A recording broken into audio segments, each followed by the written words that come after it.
il tema dell'autonomia è strategico, i veneti l'hanno strappato, non è alla competizione politica, l'autonomia è una questione istituzionale di attuazione della Costituzione per rilanciare lo sviluppo e la crescita del Paese, non è una questione di partiti e chi la utilizza come una questione di lotta politica tra partiti ammazza l'autonomia prima ancora che questa possa nascere. Dice autonomia e pensi alla Lega, eppure esiste una vasta platea favorevole e non necessariamente color carroccio.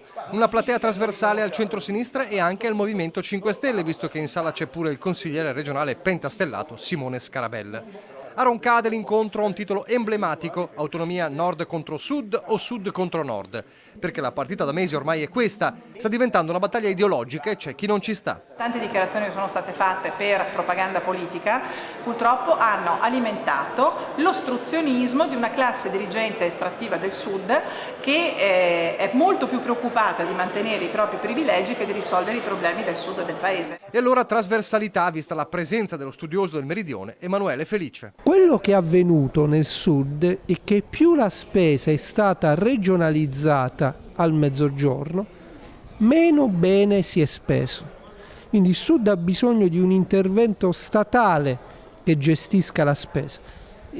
L'autonomia dovrebbe essere un'occasione per riflettere anche su questi aspetti. Nel frattempo l'area che tira tra Roma e Venezia è di un percorso arenato e lo sa bene il professor Dario Stevanato, che fa parte della delegazione trattante del Veneto. Colpa di troppe strumentalizzazioni politiche. Il 90% delle cose che sentiamo sull'autonomia sono bufale, ad esempio sono sul fatto che le regioni del nord sono favorite dalla spesa storica, che è un dato non dimostrato, anzi tendenzialmente non vero, come il fatto che il Veneto nelle trattative sta chiedendo i 9 decimi, ancora a distanza di molto tempo rispetto alla stipula delle prime bozze si continua a dire cose che non stanno né in cielo né in terra, come pure la questione che nelle bozze si propongono gabbie salariali di cui non si è mai parlato, o ancora il fatto che nell'ambito delle materie che il Veneto chiede il trasferimento in blocco di tutte le materie, mentre invece c'è un elenco analitico delle competenze che vengono richieste.